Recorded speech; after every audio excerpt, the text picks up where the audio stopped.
We took landing cap from non-existent to 100K ARR in like 4 weeks. Our job as founders is to scope waves and be like, cool, that looks good. This is Cody. After launching a simple Chrome extension, he became obsessed with building online businesses. It now has over 20 profitable businesses generating millions in revenue.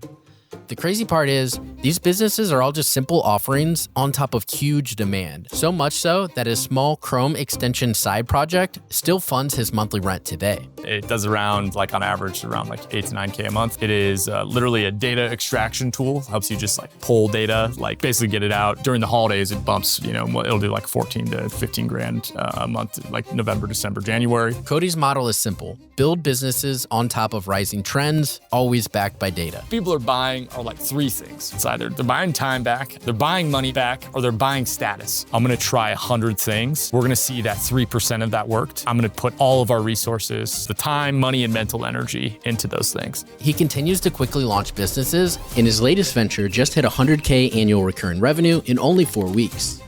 He shares his exact approach and how others can do the same. People are looking for this, can I build that? All the big bets.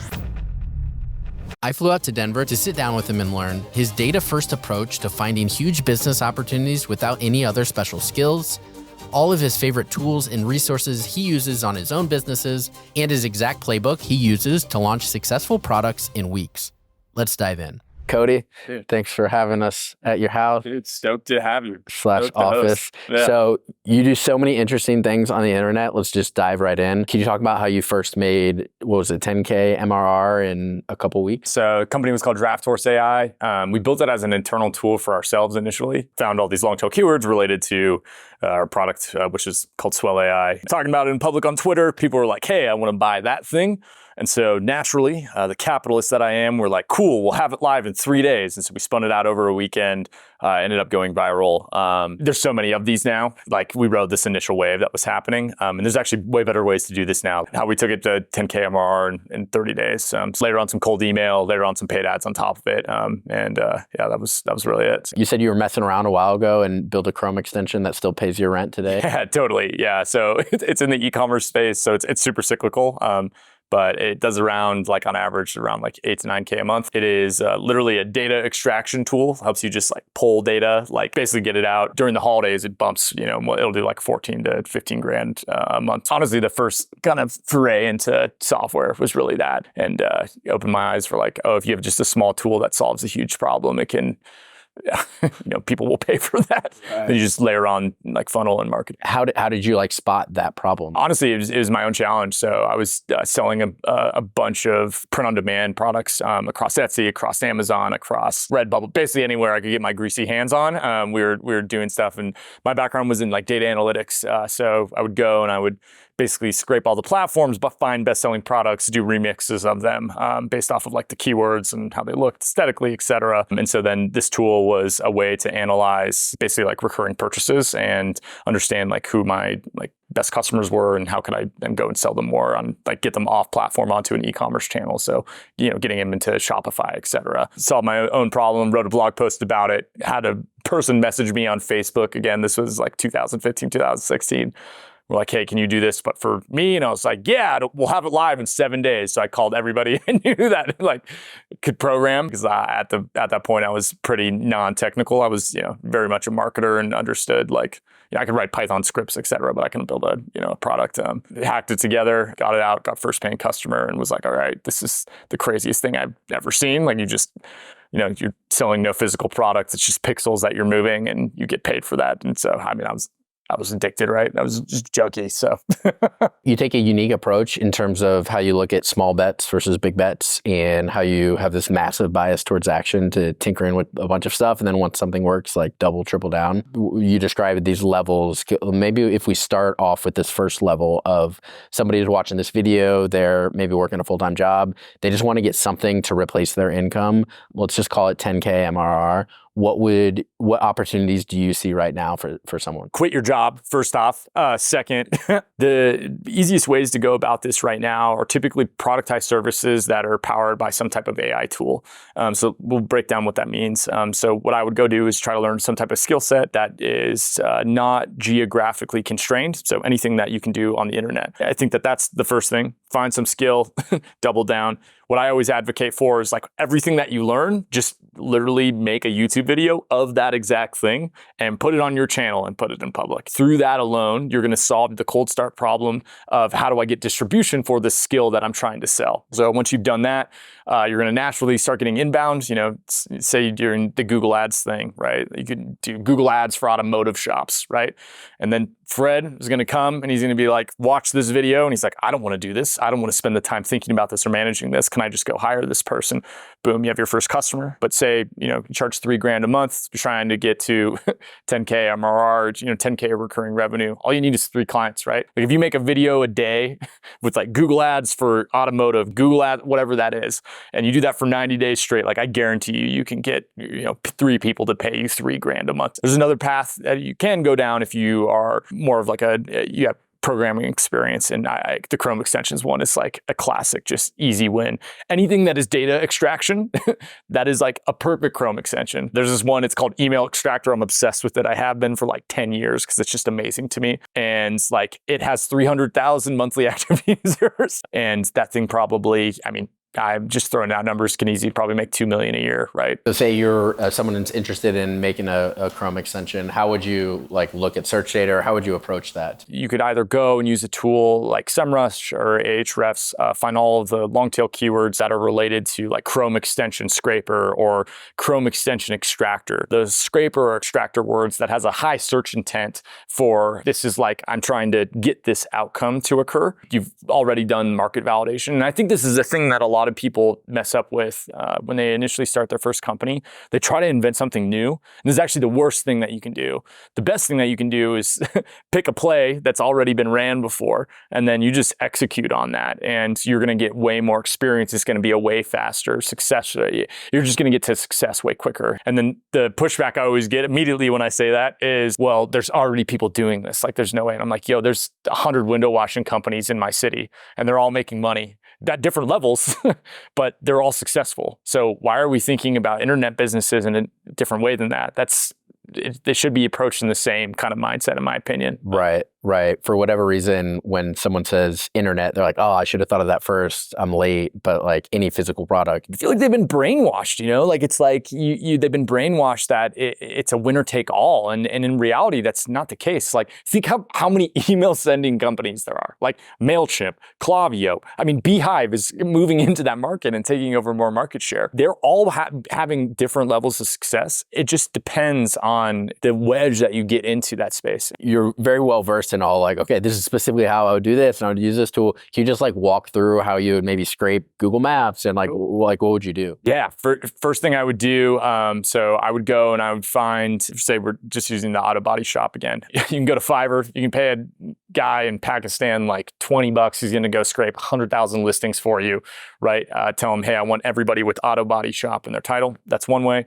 Another way is Outscraper. I actually bought the lifetime deal from AppSumo, which was awesome. I'm stoked about it. But basically what they do is you can go and it's basically a scraping tool that allows you to give like a target keyword and a geography. It goes finds everybody. All you're trying to do is just get the URLs. Once you have the URLs, then you can do 2 things. You can use a tool called Hunter.io, which will allow for you to go and find the emails anywhere that, you know, they're basically referenced on other websites for that website. It's going to help you identify those. And then the other thing that you can use is called Phantom Buster. Phantom Buster, there's a phantom within it, which is basically just an automation that will go and go to every one of those websites, scrape the entire website, and extract any of the emails out of it. Because a lot of these local businesses, like there's, you know, you're still using an @Gmail, but they're doing 2.5 million a year, right? Like that's how they're running this company. And so by doing both of those things, you take those emails, you then go and use a tool like Zero Bounce or like Million Verifier. Those will validate those emails. So what that means is basically you're trying to prove that this email is real. Number one, it's still active. Also, when you're doing cold email, if you get bounces or you go into like what's called a catch-all, which is basically like a honeypot to say that that domain is sending spam, you're circumventing that by just doing those verified emails, and then use a tool like Instantly AI or Smart Lead, and that's how you can do that sending. I would just go buy like I mean, this infrastructure, we're sending at a way larger volume, right? But like the infrastructure I'm doing right now is 30 domains. You could buy those through Porkbun. Just get a variation of whatever your company's domain is. So imagine, Swell AI software, Swell AI tool.com, etc. Buy those 30 domains. You build 5 inboxes per domain. So in total, you'll have 150 inboxes that you can send from. And you used to have to do that all separately in a different tool. You could do these now in these. Yeah, totally. Yeah, Instantly, I think, has one built in. I'm using this tool right now. It's called MailReef. I just got early beta access, so that's why I'm there. But basically, they set up a AWS server that is specialized for this. You can send 50,000 cold emails with MailReef for like around $400 a month. Get a smart lead account. You can hit 25,000 people in a month. I guarantee you, if you go and cold email 25,000 people, that you do Google Ads as an offering for auto body shops, a certain percentage is going to respond back. And because you already have like data to show, because you have these 3 clients or whatever, like because you got that inbound from YouTube or whatever that ends up being, that's that way that you can grow this agency. That's how you can build that out. That's like specific. And I think that these are actually some of the best like types of companies or agencies to run, is when they focus on a specific niche. Because as soon as you identify an arbitrage for one client, you can apply that to everybody. And so it creates the stickiness within your client ecosystem. The company I always go back to, it's called Suds Creative. It's this like no-name company. If you look on like Usha or whatever the sites are that you can like look up the revenues like of what people estimate, it says I think it's like 6 to 7 million is what it is.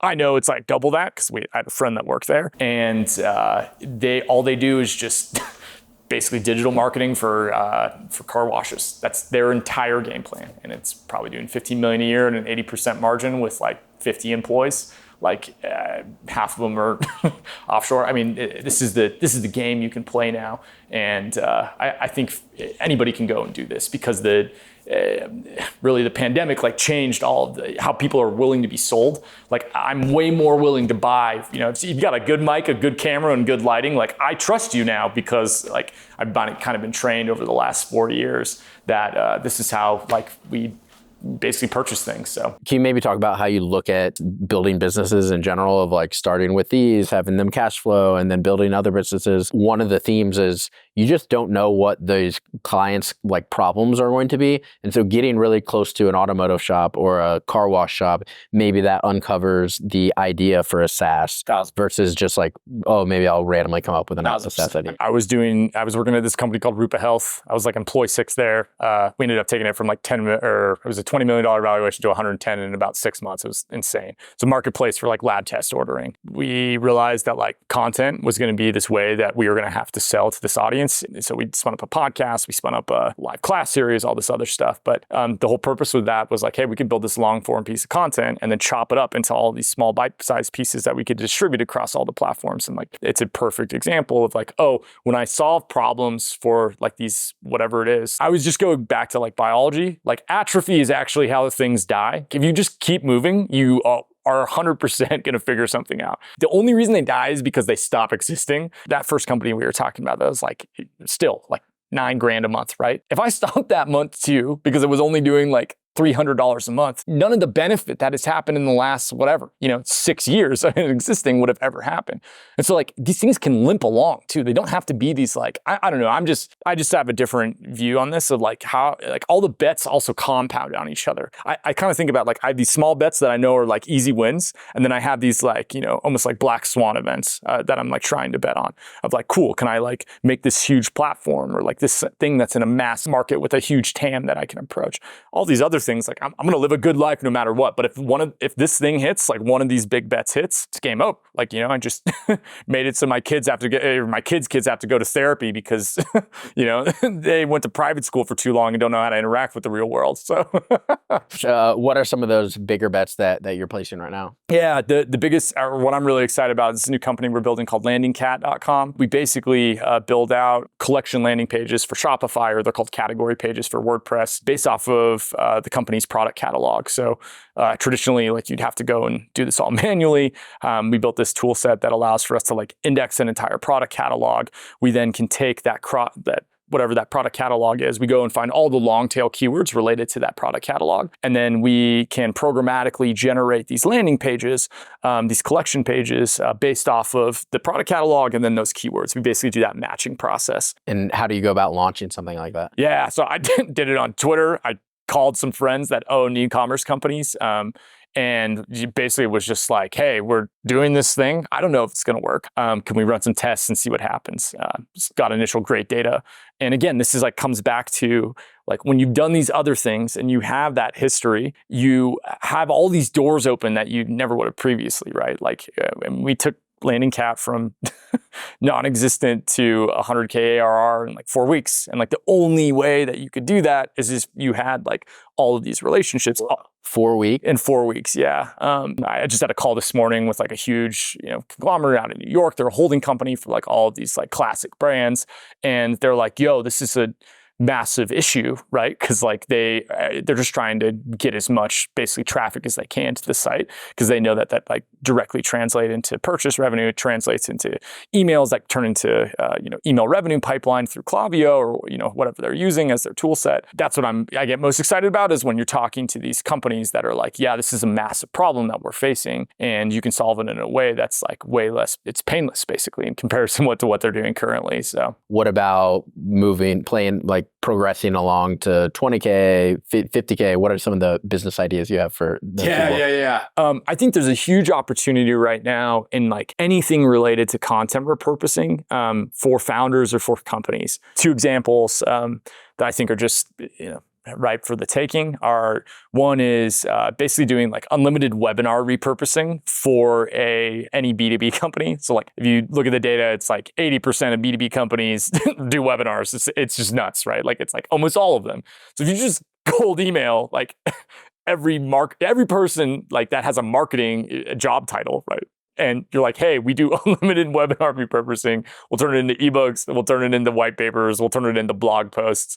Like you're going to get people that want this because a lot of them have this like back catalog of, 500 webinars they ran over the last 5 years. And it's sitting there, it's just rotting. And so if you can resurrect that, I think these companies, also just the price point, like you can come in easily and be like, yeah, it's $5K a month. We'll do as much as you want, right? And like all you're doing is building AI like workflows to do this. Yeah. So the other one is newsletters for founders. And so newsletters for founders, like all of them are trying to create a personal brand. They have no idea where to start for this. And if you just go to them and you're like, hey, I'm going to interview you 30 minutes of your week. We take that transcript. We're going to turn it into a written newsletter. Then we'll also like grow that newsletter for you and distribute it out to your whatever your target audience is. They're going to say yes in a heartbeat. There's this ego that's built into that, right? It's like when you have bigger following across all these channels, like all these things. And it is actually valuable. I think that's the thing that people don't realize. Like if I cold DM from an account with 500 followers on Twitter, the response rate's going to be lower than if I cold DM from an account with 30,000 like followers on Twitter. There's a million different ways. Honestly, just go YouTube how to grow email newsletter list and you can find. You've started a bunch of these businesses. Some of them are really working. Others are cash flowing nicely. How much do you think like you're just smarter than other people versus you just don't stop trying stuff? I think I'm definitely a big numbers person. It's funny. I've worked for people where they're like, no, everything has to be perfect, and they're great at it, right? That they're very refined, and I'm definitely not that. I'm more like I'm going to try 100 things. We're going to see that 3% of that worked, and I'm going to put all of our resources, like limited resources, into those things, like all the time, money, and mental energy into those things. So right. So way more on the side of just like letting the market dictate and trying a bunch of things, knowing that most of them won't work. Like Coca-Cola is one of the biggest companies in the world, and they can't convince people to drink more soda with all the money in the world. And we think that like in our just ant form of us, that we're going to be able to change. No. The only thing that is going to be possible for us to do is ride a larger wave than us. So our job as founders, especially if you're bootstrapping or you're self-funding, your job is to scope waves and be like, cool, that looks good. How do I get there? And as you get more time in the water, you start to understand, oh, these types of waves are going to be a better ride. Okay. So, but the only way to get that is by spending time in the water. You spend a lot of time in the water. What other waves do you see? I think the other thing that I'm realizing is becoming just like, man, I don't even know if you need funding in the same way that you used to. I'm personally obsessed with like, can a company market itself, right? We have some tests that we're running of just like, random stuff of like, cool, like this AI is deciding on the products we build and like, on the e-commerce side. And like, it's just print on demand, right? It's like, it's low risk, but it's like, can it do that? Can it like run a company? And like, this is a more philosophical thing and that I find interesting. Like all the data exists and all of the like decision making exists for like a decent, okay company to just run itself. And so that's kind of what I'm obsessing with. That's like the larger thing, the scaled down version of that from like the bigger trends that are happening. I think that what you're going to see is way more like multi-preneurship. I think that is just going to become a standard, especially with the ability to get global talent as you can now. You can just run these companies and start these companies at a scale and at a pace and at a volume that over the weekend I built a Chrome extension that we're going to launch, right? Like it was me messing around for hour and a half over coffee. And like, I already know that there's keyword volume for it. I'm going to like buy a domain and spin it up. And within like 2 weeks, we're going to have like our initial people using it. And like that whole thing was just like AI generated code. I'm going to know within a month whether we can turn this into a company or not. Yeah, or just like specific big waves. It sounds like you make these calculated bets, but the reason that you did a Chrome extension in the weekend is because you saw the search volume before. Sure. And so like step one, have search volume, or step one, have somebody paying you for it to solve a problem. All the small bets are there, like it's transactional, right? People are looking for this, can I build that? All the big bets, like what we're saying with that is, okay, people are doing it this way. It's very resource intensive. Like, can I cut that resource intensity down by like, to 10% of what it was previously? Or down to 1%, and then I charge them 10% of like whatever they're paying.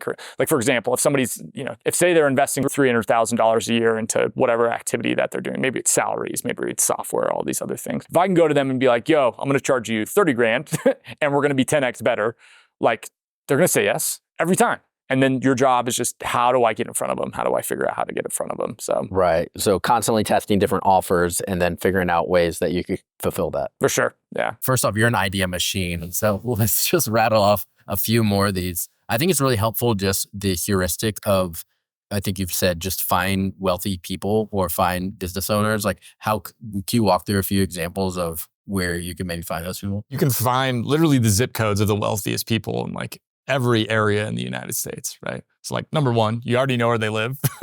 So if you're like trying to start like even a service business, like say you're like power washing or something, like go to those neighborhoods if you can get into them, right? And like sell those types of people. Really fascinating, the data, like whatever economic level that you're in, you only interact with that economic level. It's like very rare that you engage outside of that because you're uninteresting at all those other levels. Like you're uninteresting to the higher level, you're uninteresting to the lower level, like you just like have different problems and different kind of aspects. But I would go and look for the companies that like rich people go to, right? Like estheticians or like CrossFit gyms or any of these things that are like service businesses that like have a high ticket price on a monthly basis that are there as a barrier to entry, right? And all, if they're servicing those types of people, they typically have money that they can spend. And it's one of the best ways that you can go and about creating a company is servicing those types of businesses. So like go to a CrossFit gym and be like, yo, like we handle all of your digital, right? Like we do lead gen. We're going to run Google ads. We'll do Facebook ads. We'll grow your Instagram account. We'll handle all of your scheduling. And then we'll also do like, ebook downloads and do an email nurture and send out an email on a weekly basis, talking to you, the founder of the CrossFit gym, about like whatever it is that you're thinking about or what's working in your space. And I mean, ran a small little agency doing this exact same thing, right? Like literally just for CrossFit gyms, same playbooks. Like we were using the exact same like strategies and tactics just applied in these different locations. And all of that information, like I literally just YouTubed how to do all that. And like there's great channels out there. Like if you're trying to figure out how do I run like PPC ads or Google ads for any type of service business, there's this, it's called like Surfside PPC. Just this dude has been doing it for like 15 years. And like, I don't even know, I think he has like 200,000 subs or something like that. But every variation of what you're trying to target, he's probably done it at some point. And then from a data analytics standpoint, like also other great channels that all this can be learned from. Like one's called Loves Data, the other one's called Analytics Mania. And basically they just like teach you how to actually do reporting and then like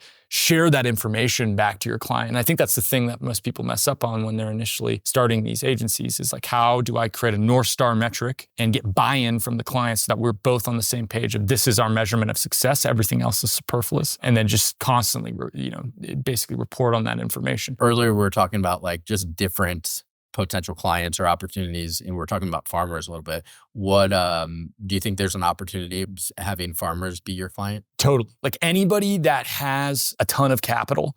And the challenge with those types of industries is that it's like good old boy handshake style stuff, right? So it's a lot of who you know, you have to be dancing with wolves. You become a part of that culture, right? So a lot of the times it's very hard to break into. That's the only thing I would say. And I've seen people make these mistakes in the past where it's like, I've even done it as well. There's this moment where we built this like funeral home software, right? Just a vertical SaaS. We were going to go sell it. And I was like, this is going to be cake. Dude, way harder than I thought, just hard to sell. It's just an industry I didn't understand deeply. And it'd probably be the last time that I ever do that, unless I partner or like buy a portion of a company that has some type of deep domain knowledge. So if you have some domain knowledge in that, way different. But if you can't speak that language, the hurdles that you're going to have to go through, it's just going to be hard to cultivate trust and build that. One of my favorite sayings is start where you are, use what you have. So say for somebody who maybe has a relationship with a farmer or maybe has, we talked about the CrossFit example, just for the context, like how would you approach adding value to a farmer if you had that relationship? Service businesses are the best way to understand people's problems. So if you can come in and you can do something for them, and then you're going to really quickly realize like, oh, this is another massive problem that I had no idea existed, but until I got in a relationship and started talking to them about their company, about their business. Also, it's like you can immediately sell that person that thing. Like looking back, I was in that CrossFit space at one point. I was early, but I was dumb. Like I didn't realize like what I was doing really, right? Like now I'm like, oh my God, but it's just, the market's changed, right? Like the wave has passed and like there's new ones that are coming in. So I'm looking for those next sets. But there's probably an opportunity. I remember I had this conversation with this guy and he was like, I hate my website like management company. It was like Wodify or one of these, they custom built, and he named all these problems. And I was like, I can build that. Like, this is just a simple like website building software, right? Like, here's this whole like category that you can go into. Again, this opportunity is probably gone. But in that moment, like you had an insight, you had like specific details of the things that they hated. And really that is the best products. When somebody's like, I hate doing this. I mean, again, that is money. Like if you hear that and they have capital, you are greenlit, go like as fast as you can. And so I think it's the same thing with the farming side. Like it's going in, it's seeing their problems. If you can figure out how to service them in some way, like whatever that ends up being. I mean, it could even just be like accounting or something, something like that. Providing some type of value to them will open up these doors into all these other things that you can do. Can you talk about some of the other, do you think there's anything there with that magazine company? Yeah, we can go there of like meeting your customer where you are. Maybe that's the segue. Yeah. So ultimately figuring out who's the customer and where do they spend time? 100%. I get asked this question constantly. Where should I market? Should it be Facebook? Should it be Google Ads? Should it be LinkedIn? Like, where is your customer? Like that is the first question I ask any founder that I ever talk to. And if they answer, I don't know, then it's like, cool, like figure that out.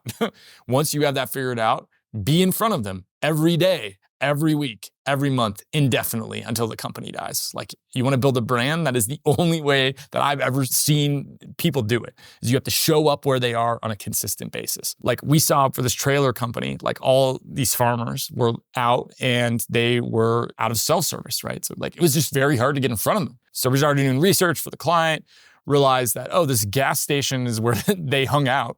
Let's just like, can we make like just like a little simple magazine that we can just put like at this place and like see if they can take it? And then the angle that we ended up finding that works was, oh, what if we go interview the people that are showing up there, right? So if you profile an individual and they're like, oh, I know Cheryl. Like Cheryl's awesome, right? And then the whole community gets excited about it. The magazine was just like little stories about the industry, like in that local area. But then they saw that, oh, Jim's in this. Like, why am I not in this? But it creates that conversation. And then you have ads within that, right? It was just like a super simple playbook. And you got to be agnostic to the platform, to the channel. It's just wherever they are. Again, just meet them where they are. It's super simple. What are some of like the either software tools or some of these other examples that people don't necessarily realize, even if they're like, have an online business? Yeah. I think I've heard you talk about like Supermetrics, or like what are some of your favorite tools that most people don't know? Oh, I live by Supermetrics. I have this grandfathered in an account. Please, for the love of God, don't take it away from me. Supermetrics is a data pipeline tool. It basically allows you to transfer data from like all of these different sources into a single dashboard so that you can do like business intelligence analytics. So to make that more concrete, I can take Facebook data, Google Ads data, my Search Console data, my LinkedIn ads data. If you're doing like email marketing or using Lob to send direct mail, you can pipe all of that into a single dashboard, now called Looker Studio. It used to be called Google Data Studio. It's a free tool that anybody can plug into. And what that then allows for you to do is you can see all of this data in a single place that's coming from all these different channels, which traditionally is siloed, right? Like it becomes hard to do reporting. And there's a bunch of other tools that do this. I just use this because that's what I know. You're trying to just understand like what is the heartbeat of your company, and these allows you to do that. The pipes are so important. Also, if you can translate that, if you can take that data and tell the story with it to somebody, you have just become God tier in whatever industry, whatever business you're in, because that is so hard. How does the data tell that story? And if you can figure out how to learn that, and all this is learnable, right? Like you can, all those YouTube channels I just talked about, all they're doing is just like, we have raw data and we're turning it into information. And then we're going to tell a story about what that information means. If you can do that, you are going to become the most valuable person within your company. You're also going to become incredibly valuable to other companies. And you're probably going to just evolve into a founder because it's just naturally where this goes. You mentioned a lot of these tools, like it's almost as if these tools give you superpowers. You mentioned Supermetrics. What are some of the other ones that are like core part of your stack of how you find keywords, how you find demand, how you do other things? Yeah. So Keywords Everywhere is a great tool for anybody that's just like entry-level SEO. It's a Chrome extension. I would love to clone it just because I use it so much, but it's super approachable on the price point. I think you can pay like $18 and get 100,000 credits. For a normal person, that'll last you probably 10 months. For me, it's like 30 days. And then another tool, SEMrush or SEMrush, I use them largely they have this specific feature called Keyword Magic. Basically, it finds all the long tail keywords within whatever you provide it. So if, say you're doing something, like dresses, right? It'll go find like every variation, like black cocktail dress, like emerald green, So that's, daily part of my stack, just like everybody, using Figma constantly, using Webflow constantly. All of these AI tools are just like a beginning point to get it 80% of the way there. And then how do I like come over the top of that and improve that piece of it, or whatever it initially provides. There isn't a good graphic designer yet. The only one I've seen that I'm like pretty excited about is called playground.com. Basically, you can like give it Tiger SVG and it goes and like generates that, right? But it's like pixel perfect. It's pretty on point. Those are the kind of the tools that I'm using constantly and like starting to experiment with more. But yeah. So you have your hands on a lot of things right now. Or is there anything, if you're like, man, if I just had more hours in the day, like that you'd be itching to do? I'm obsessed with this unstructured data to structured data thing. All this information is locked up in like video and in audio that never used to be really accessible because it was just very expensive to pull out.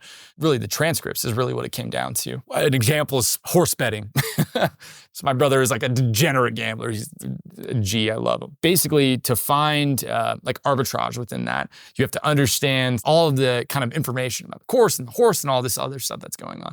All of that's just locked up in like streams that have happened previously. But if you can go and unlock that, like you suddenly have an angle and like you can play that margin game. When you look at all of these companies that are providing like business intelligence data, this is really a lot of what they're doing. They're just like aggregating all these sources, organizing it, and then they sell you some report for like $300,000.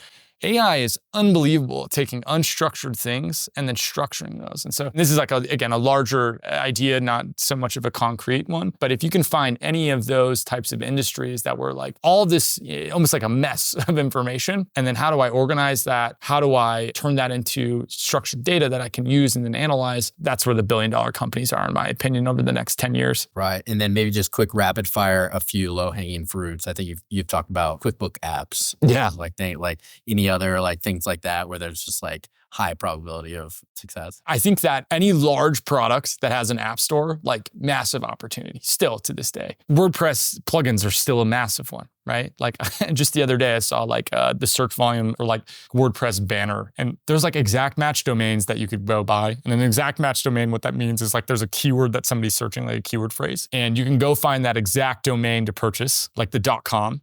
And then if you throw like 10 backlinks at it, you can get those things to rank for that target keyword that's like pretty competitive, but because it's that exact match, and so like I buy a bunch of exact match, we get each of those to rank for the whatever that target keyword phrase is. It'd be hard to get a single site to rank for it for like the cost, but then I can point those all back to a single like tool product and like just a tactical way to like, you know, kind of get that initial inbound. You pixel everybody across all those, so they enter with Google search, you get that free first traffic, pixel them on Facebook and on Google, and then you remarket to them like constantly about whatever that product is. The QuickBooks Apps one is just a classic. It's like people just want integrations, right? Like email marketing is probably another huge one, like looking at like OmniSend or like any of these types of companies. People are just trying to like pipe data from Supermetrics. This is all they're doing, right? It's moving data from here to there. I think that these are some of the best companies to own just because it's like a very specific thing that is business critical that it's trying to solve. And when you don't have that anymore, it becomes very apparent to the company very quickly, right? Probably a big one actually is the Zoom app store. Again, obsessed with these types of spaces where it's like huge user bases, no applications. Like you could just go look like Zoom apps for XYZ. Okay, last thing. Do you have any contrarian views or high convictions of things that you believe? I think that distribution is more important than product. And if you tell anybody that, especially if they come from the Valley or traditional companies, they're like, no, product is king and rules. Dude, worst product wins all the time. Like constantly. Like NetSuite is the perfect example. Massive company, makes tons of money, terrible product, unbelievably terrible to use. And for people that know, it's like basically just like, it's almost like a CRM or email send. I don't even know. I don't even know what category you put it in. I think that so often you have great products that never get into orbit because they just have terrible distribution. But companies that have good distribution, but okay product, they can survive, they can live. And so I think that it's more important, it's more valuable. Cody Schneider, the master of distribution.